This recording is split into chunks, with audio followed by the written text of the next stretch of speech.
आदाब, नमस्कार, अस्सलाम वालेकुम नाजरीन। पल पल न्यूज़ के न्यूज़ रूम से मैं हूं आपके साथ नदीम अकरम।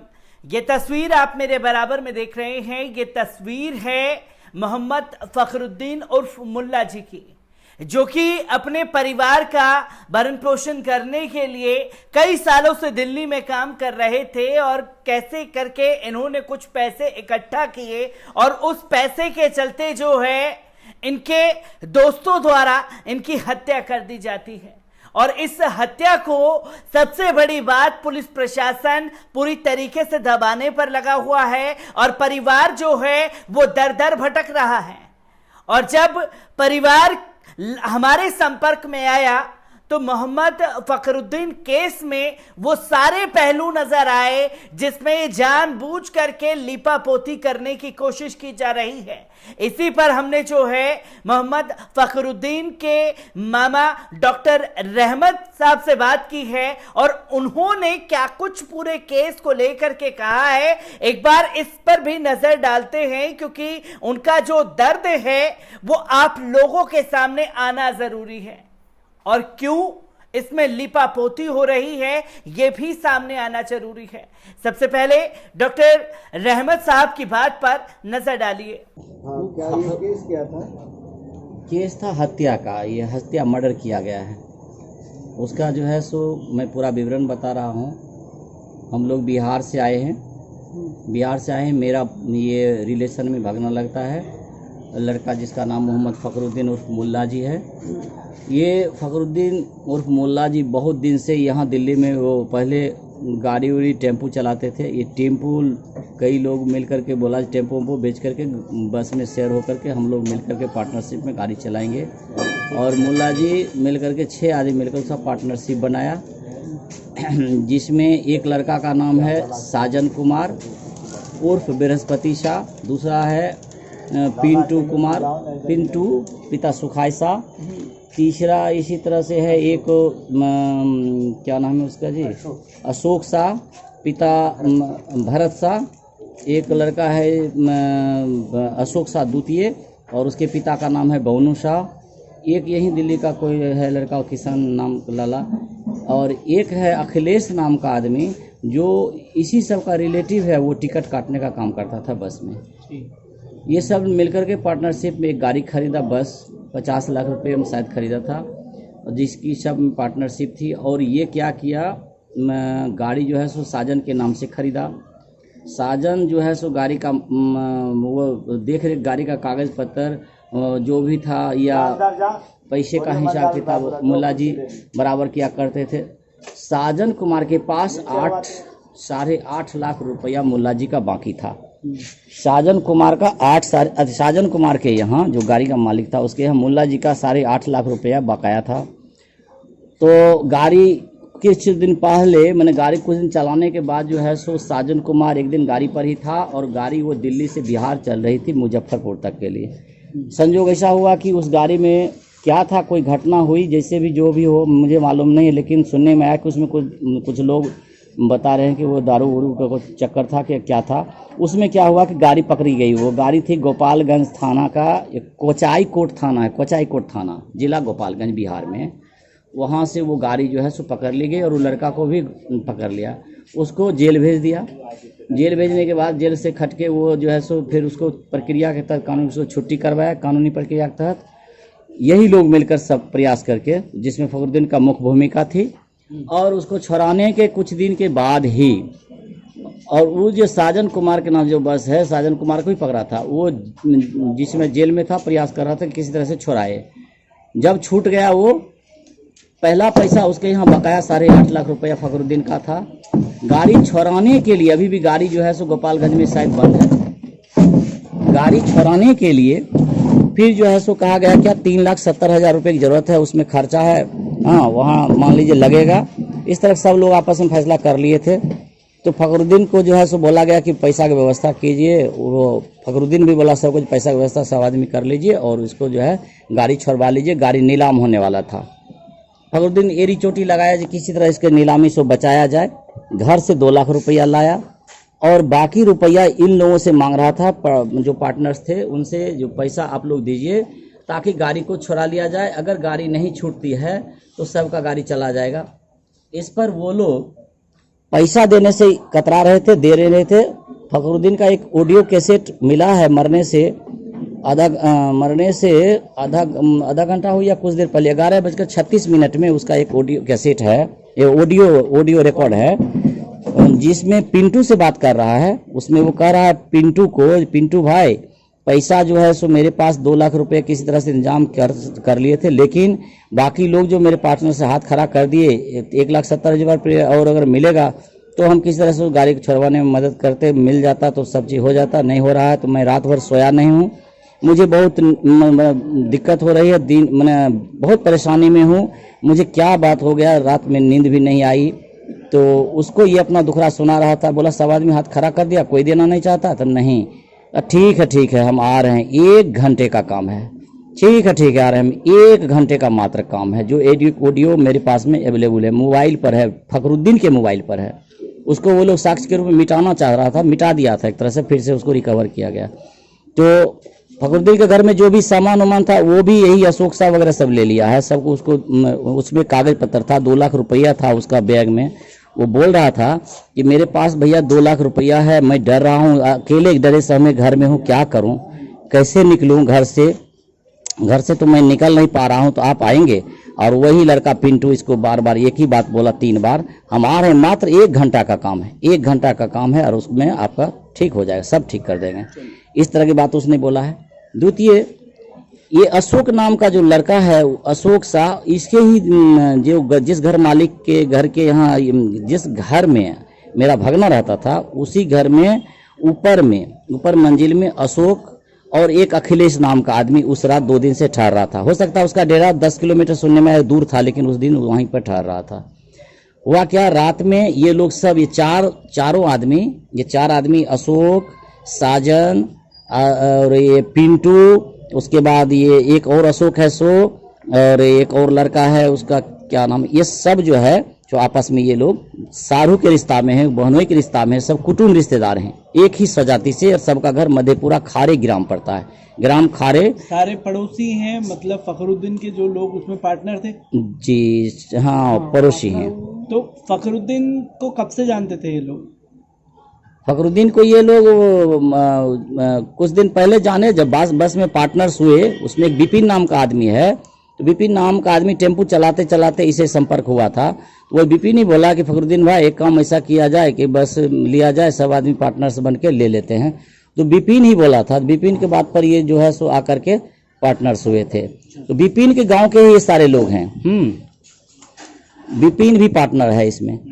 ये मर्डर किस दिन हुआ है फखरुद्दीन का? 21 तारीख को हुआ, 21/9 को, 21 सितंबर को, 21 तारीख। हाँ जी। और जो धमकी, मतलब कि 1 घंटे का काम है, हाँ 1 घंटे का, ये पिंटू बोल रहा था। किस दिन बोला गया है उसे? किस दिन की वॉइस रिकॉर्डिंग आप लोगों को मिली है? ये वॉइस रिकॉर्डिंग है हमको 21 तारीख की है, ठीक मरने से कुछ देर पहले की। इससे पहले उसने अपनी पत्नी से बात किया है फखरुद्दीन, घर पर बिहार में। वो कह रहा है कि अगर ये सब व्यवस्था नहीं कर पाया, पैसा नहीं दे पाया, तो गाड़ी तो नहीं छूटेगी, हम आ जाएंगे, नहीं हुआ तो 3 बजे की गाड़ी पकड़ के हम घर चला रहे हैं। 3 बजे गाड़ी पकड़ के हम घर चले आएंगे। इसी बीच जो है सो 10 मिनट 15 मिनट के बाद इसको ये फ़ोन करता है। फ़ोन करने के बाद उसके बाद उसका फ़ोन सदा के लिए बंद हो जाता है, ये घर में आकर उसको मार देता है।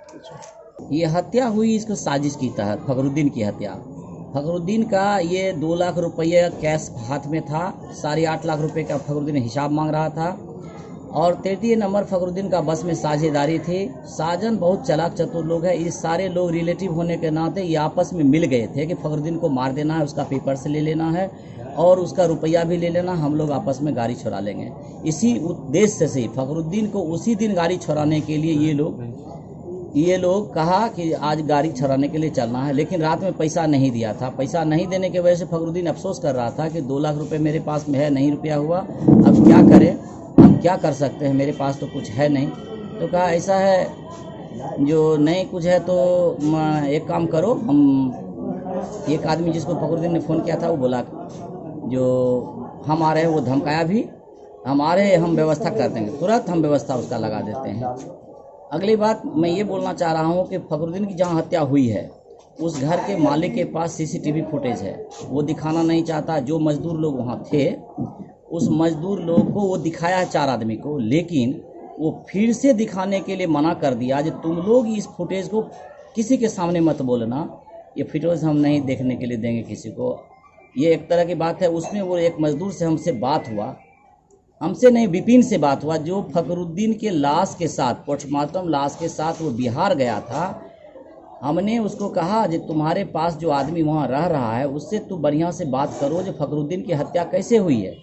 तो वो विपिन कुमार नामक आदमी यहाँ के दिल्ली के वीरेंद्र कुमार नाम के आदमी से बात करता है हमारे मोबाइल पर, रहमत के मोबाइल पर। उसमें वो बात करने में ये बता रहा है कि मुल्ला जी की हत्या अशोक ने की है, क्योंकि फुटेज में दिखाया जा रहा है, घर मालिक ने हम लोगों को दिखाया, फुटेज में दिखाया जा रहा है कि एक आदमी अशोक नाम का आदमी है जो मुल्ला जी के घर में प्रवेश करता है। उस समय वो लुंगी नहीं, गमछा पहने हुए है और बनियान पहने हुए लाल रंग का।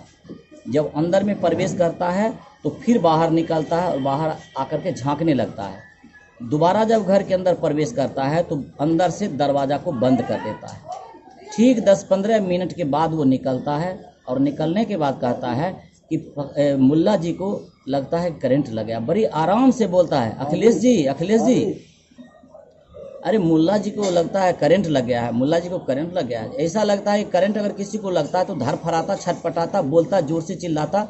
वो कुछ नहीं, वैसा एक्टिविटीज़ में नहीं, कोई एक्शन नहीं है। और जब अखिलेश आया दौड़ते हुए, ऊपर से कहीं था, जो भी है उसके बाद के मुताबिक मैं बता रहा हूँ, तो वो जो है सो उसको थोड़ा सा मालिश उलिश करने लगा। लेकिन जो आदमी बुला रहा था अखिलेश करके, वो आदमी आराम से बाहर में टहल रहा है और दोनों पॉकेट में हाथ दे रहा, कभी बाएं पॉकेट में कभी दाहिने पॉकेट में, बार बार लगता है वह उस पॉकेट में रुपया लिया है, जो भी हो वो बार बार दोनों पॉकेट को चेक कर रहा है। और लौट के फिर फखरुद्दीन को देखने तक नहीं जाता है, जो फखरुद्दीन मरा हुआ अवस्था में है। ये जब इस तरह से करंट किसी को लग जाए तो वहाँ का आदमी कभी उसके नज़दीक में नहीं जाकर अगल बगल घूमेगा, आदमी भी वहाँ नहीं है। तो ये साजिश के तहत उसको मार के करंट लगा दिया। इस सब को हजम करने की साजिश है, पांचों पार्टी मिल करके। अब जब पुलिस के गिरफ्त में ये सब आएंगे, राज खुलेगा, तभी इस बात का मेरे पास जो सबूत है वो सबूत बहुत मजबूत सबूत है। जो ऑडियो रिकॉर्ड है, अभी जो मैंने बताया है ऑडियो रिकॉर्ड, जो बिहार से दिल्ली की बात हुई है, वो ऑडियो रिकॉर्ड मेरे पास अवेलेबल, आप सुन सकते हैं उसको। और नंबर 1 कि पिंटू के साथ मरने से जो कुछ देर पहले बात फखरुद्दीन की हुई थी, वो ऑडियो रिकॉर्ड भी मेरे पास अवेलेबल है।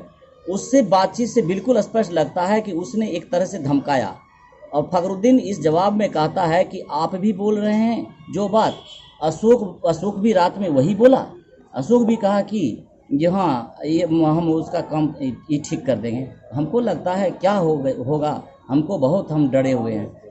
तो इस तरह की बात जो है, इस तरह की जो बात है वो हमको लग रहा है कि बिल्कुल ये साजिश है। साजिश करके चूँकि फखरुद्दीन को वहाँ इलेक्ट्रिक का सब व्यवस्था कर लिया ये लोग पहले से। हाँ, एक बात मैं भूल गया बीच में, जिस समय ये दरवाज़ा लगाता है, अशोक घर के अंदर ढुकता है, दरवाज़ा लगाता है, उसके बाद वो मरा हुआ अवस्था में उसको कहता है कि इलेक्ट्रिक लग गया, बाहर निकलता है। सीसीटीवी से क्लियर हो रहा है कि घर के अंदर कौन प्रवेश किया। और उस समय अगर किसी आदमी को इलेक्ट्रिक शॉर्ट लग जाए तो लोग हल्ला करता है दरवाज़ा खुला रहना चाहिए, बंद क्यों किया, इसके बंद करने का क्या वजह है। अब बंद करने के बाद बोलता है कि इस इलेक्ट्रिक लग गया। ये बहुत गंभीर प्रश्न है यहाँ। और वहाँ का एक नंबर गंभीर प्रश्न है कि पिंटू भी उसको बोल रहा है कि हम आ रहे हैं तो व्यवस्था लगा देते हैं। अब रही खोजने की बात, और भी इसका रिकॉर्ड जो है सो इसको ख़राब कर दिया। उसका मोबाइल जो था फखरुद्दीन का, इसी लोगों के हाथ में था। उसके रिकॉर्ड को, जो उसका फाइल में बहुत सा था, उसको भी बर्बाद कर दिया। उस सब से पता भी चल सकता है कि और ये कैसे कैसे क्या हुआ घटना। इसी नंबर में इसका जो भी सामान था, जो भी पैसा था, घर मालिक ने भी अशोक को ही सुपुर्द कर दिया, जो तुम ले लो इसको, सब चीज ले जाओ। पुलिस ने इस पर कोई एक्शन नहीं लिया। जो जब इसकी हत्या हो गई, इसी का रूम है, इसी का सामान है, तो ये सामान किसको मिलना चाहिए? इसके गार्जियन को मिलना चाहिए। इसमें क्या है उसका कुछ हमको कोई रिकवरी नहीं करवाया। आज थाना पर बोल रहा था इसका कोई सामान है तो वह ला के दे दो। हमने नहीं लिया। हमने इसलिए नहीं लिया कि वो क्या ला के देगा। अगर उसमें रुपया ही था तो ये तो निकाल लिया होगा, हमको खाली बैग देगा। ये बहाना बना रहा है। तो पुलिस को भी ऐसा नहीं करना चाहिए था। तो पुलिस ने उस कमरे को सील नहीं किया। पुलिस ने कमरे को सील किया और फिर जो है सो अगर सील करता तो वो बोला कि हम कमरा मालिक जो हम कितना दिन बंद रखेंगे, वो पुलिस के हवाले से बोल रहा हूँ। पुलिस को जब मैंने पूछा तो पुलिस कहा कि कमरा वालिक बोला कितना दिन बंद रखूँगा, और खोल के ले लिया। हमने कहा वहाँ हत्या हुई सर, वो हत्या जिस घर में उसकी हत्या हुई है उस घर को आप सील कर दिए, तो फिर पब्लिक को खोलने का क्या अधिकार है, कैसे खोल सकता है? अगर उस घर में जो भी सामान था उसको आपने सीज क्यों नहीं किया? सीज करके एक सीजर लिस्ट बनाते, वो किसका सामान है उसको देते, और तहकीकात करने की जरूरत थी कि इसको इलेक्ट्रिक शॉर्ट से मारा गया है या जानबूझकर ये दुर्घटना कर दिया है। नंबर 2, हमारा यहाँ पर कोई नहीं था, एक भी मेरा घर का कोई आदमी नहीं था। इसको तुरंत पोस्टमार्टम के लिए वो जगजीवन राम हॉस्पिटल ले गया, वहाँ भी इसका आदमी सेटिंग है, और तुरंत पोस्टमार्टम करवा करके, पहले तो पोस्टमार्टम कराना ही नहीं चाह रहा था, हम लोगों को कहा था फ़ोन पर नहीं कराओ पोस्टमार्टम, इसको बर्बाद हो जाएगा, ऐसे होगा वैसे। फिर भी हमने कहा पोस्टमार्टम अगर करना चाहता है तो कर ले, और वहाँ से करवा के तुरंत लाश को बिहार भेज दिया, जिसमें हम वहाँ 2 आदमी को रखे हुए थे। पुलिस प्रशासन जो चेरिया रायपुर थाना बेगूसराय की है, उनकी देख रेख में डीएसपी साहब वहाँ के प्रदीप कुमार राय, प्रशिक्षित डीएसपी, वहाँ बेचारे बोले थे कि प्रभात रंजन राय जो भी हो, वो बोले थे कि ठीक है। उनको हम लोग गए, गांव के लोग 2-5 हज़ार लोग गया, सर ऐसी सी बात है, वहाँ से मार के लाश को भेज दिया। तो कहा देखिए उस थाना की बात है जहाँ ये घटना घटी है, आप लोग उस थाना से संपर्क कीजिए, वो थाना आपको मदद करेंगे। घटना निश्चित रूप से हुआ है, उनको भी हमने रिकॉर्डिंग सुनाया। यहाँ जब आज हम थाना पर गए तो थाना पर जाने के बाद हमको लगा कि थाना के जो SHO साहब हैं उन्होंने हमको बोला ज़रूर जहाँ और भी जो एविडेंस हमको लाइए हम इस पर जांच पड़ताल करेंगे, लेकिन जो इनका आयोग है जो इसको केस को देख रेख कर रहा, उसके साथ में लगता है कि अशोक शाह का बहुत बड़ा बंधुता है। एक पत्रकार महोदय वहाँ पर थे, और पत्रकार महोदय पहुँचे, मीडिया वाले फोटो वोटो ले रहे थे, कुछ बोल रहे थे किसी केस के चेकिंग में, और हम लोग भी वहाँ थे। तो पुलिस ने उसको इशारा किया हट जाओ वहाँ से, अशोक को कहा अशोक जी हट जाइए, लगता है हमको अशोक से उनको बहुत जान पहचान है बना हुआ। तो इस सब को देख करके मुझे लगता है कि पुलिस जो है हमको ये न्याय अगर दिलाएगी तो कोई कर्मठ पुलिस जो ईमानदारी से इसको ये सही ढंग से इसका देख रेख करे। और मैं आशा करता हूँ कि दिल्ली पुलिस के जो महानिदेशक हैं, मैं उनसे गुजारिश करूँगा, दिल्ली के चीफ मिनिस्टर मुख्यमंत्री महोदय केजरीवाल महोदय से निवेदन करूंगा कि मेरा भगना बहुत ही गरीब परिवार से था, और गरीबी की ज़िंदगी जीते जीते यहाँ वो जो है सो इन लोगों के वजह से उसकी हत्या हो गई है। उसके छोटे छोटे बच्चे हैं, एक बच्चा 7-8 महीना का है, एक बच्चा 1-1.5 साल का या 2 साल का होगा, एक बच्चा और है वो थोड़ा सा उससे बड़ा है, सबसे बड़ी लड़की 7 साल की है। उसको कोई उपाय नहीं है, आज के बाद से उसका बच्चा जो कहाँ रहेगा, क्या खाएगा, इसका भी कोई उपाय नहीं है। वो जो है सो जो आज अशोक कुमार जो जिसका नाम हमने एक्यूज्ड में बनाया है, वो आकर के एक माध्यम से हमको बोल रहा था कि 1.5 लाख रुपया ले लो, कह दो लेने के लिए, और केस क्या करेगा, रफा दफा कर ले, बढ़िया रहेगा। तो इस तरह की बात वो जो इस तरह से कहना शुरू कर दिया है, उसको ये लगता है कि हम कुछ पैसा अगर इसको दे देते हैं तो केस नहीं बने, परेशानी में नहीं जाएं। घटना बिल्कुल ये लोग साजिश की तहत किया है, मैं पूर्ण रूप से अवगत हूँ। और इसको अगर अच्छे ढंग से अगर इस पर गुप्त रूप से हो या खुला रूप से हो जांच पड़ताल की जाए, निष्पक्ष रूप से, जिसमें कोई मान लीजिए कि अगर घुसखोरी नहीं करे, अगर गलत काम नहीं करे, तो इसका न्याय मिल सकता है। हमको पूरा भरोसा है न्याय पर, और न्याय अगर कोई अफसर वैसा है दिला सकते हैं। हम इन दोनों जो इस प्रदेश के महकमा के जो हेड हैं उनसे भी मैं रिक्वेस्ट करता हूं आपके सामने कि इस केस में वो भी अपना कुछ ये करें, फैसला करवावें अच्छा ढंग से, या तहकीकात करवावें, इनका इंक्वायरी करवावें सही ढंग से, और दोषी को कड़ी से कड़ी सज़ा दिलाने का काम करें, और उसके बाल बच्चे को जीने के लिए कोई रास्ता निकालने का उपाय किया जाए। नहीं तो वो क्या करेगा, क्या खाएगा, कहाँ रहेगा, उसको कोई उपाय नहीं है। हम आपसे यही निवेदन करेंगे। और आप लोगों के देखने की बात है, ऑडियो रिकॉर्ड भी आपको मैं सुना रहा हूँ, उसके दोनों ऑडियो रिकॉर्ड आपको दे रहा हूँ। जो बिहार से बात किया है उसने अपना आदमी से, उसमें मेरा कोई मान लीजिए आदमी नहीं है, वहाँ वो पूछ रहा है कि मुल्ला जी का कोई आदमी है, वो कहा नहीं है। तो कहा मैं गुप्त रूप से आपको बोल रहा हूँ, कभी ये बात प्रकाश में नहीं लाना। ये बोल रहा है वीरेंद्र नाम का आदमी जो विपिन से बात कर रहा है, तो कभी किसी को मत बतलाना। घर मालिक ने भी मना कर दिया है, और घर मालिक को पुलिस ने मना कर दिया, इसलिए ये सब बात किसी को नहीं बताना है। तो मुझे ये पूर्ण भरोसा भी नहीं लग रहा है कि इस केस का सही से छानबीन होगा या क्या हो सकता है। अगर आप लोगों का सहयोग होगा तो निश्चित रूप से इसमें मदद मिलेगी और दोषी के ऊपर कार्रवाई किया जा सकता है।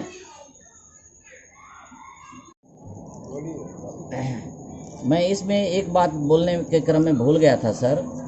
मेरा भागना का 2-4 दिन पहले का फोटोग्राफ मेरे पास अवेलेबल है, और अभी जो शिनाख्त के बाद यानी पोस्टमार्टम के बाद जो उसका फ़ोटो हमने ली है, उस फोटो में ये स्पष्ट दिख रहा है कि इसको मुंह में, नाक में, आँख में, यानी मुंह दबा के, इसका लगता है कि मुंह दबा के हत्या किया। नाक बहुत मुड़ी हुई है क्योंकि नाक को बहुत देर तक दबाया गया, जिससे नाक में फोल्डिंग हो गया है। और आँख, एक बाएं साइड के आँख में लगता है कि जैसे उंगली, मुंह दबाने के क्रम में उसके हाथ का उंगली लगता है आँख में ढुक गया, जिससे बाएं आँख बिल्कुल एकदम लाल है, खूनी लाल है। लेकिन दाहिना हाथ आँख उनका बिल्कुल सादा है। और यहाँ पर ये देखने की बात है कि अगर मान के चला जाए हुजूर, उसका पहला का फ़ोटो 2 दिन पहले अगर नाक उसका सीधा था, तो मरने के बाद का फ़ोटो उसका नाक टेढ़ा कैसे हो जाए? उसको मुंह दबा के मार दिया है और इलेक्ट्रिक शॉट लगा दिया। उस फोटो को जूम करके देखने के बाद बिल्कुल क्लियर स्पष्ट है कि ये जो है उसको इलेक्ट्रिक शॉट लगाता है हाथ में, फिर आँख कैसे घायल हो गया, फिर नाक कैसे घायल हो गया, ये इलेक्ट्रिक शॉक का कौन सा धंधा? और उसको जो है सो इलेक्ट्रिक आयरन को रख करके जानबूझकर इसको फंसाया गया। ये इलेक्ट्रिक शॉट का बहाना मार देंगे, इसका कोई यहाँ देखने वाला नहीं है, न माँ है, न बाप है, न भाई है, न पड़ोसी है, कोई देखने वाला नहीं है। ये सारे लोग मिलकर इसको इस तरह का कांड कर दिया और तुरंत काम किया है, तुरंत, ताकि इसको कोई दूसरा आदमी भी सही ढंग से देख नहीं सके जो ये क्या कैसे क्या हुआ है। ये बिल्कुल साजिश है सर। पुलिस महकमा के जो वरिष्ठ पदाधिकारी, जो इस प्रदेश के वरिष्ठ पदाधिकारी, मैं उनसे निवेदन करूंगा बार कि इस केस को बहुत ढंग से तहकीकात करवाएं और दोषी को अवश्य जरूर से जरूर पकड़ के तो कड़ी से कड़ी सजा दिलवाएं।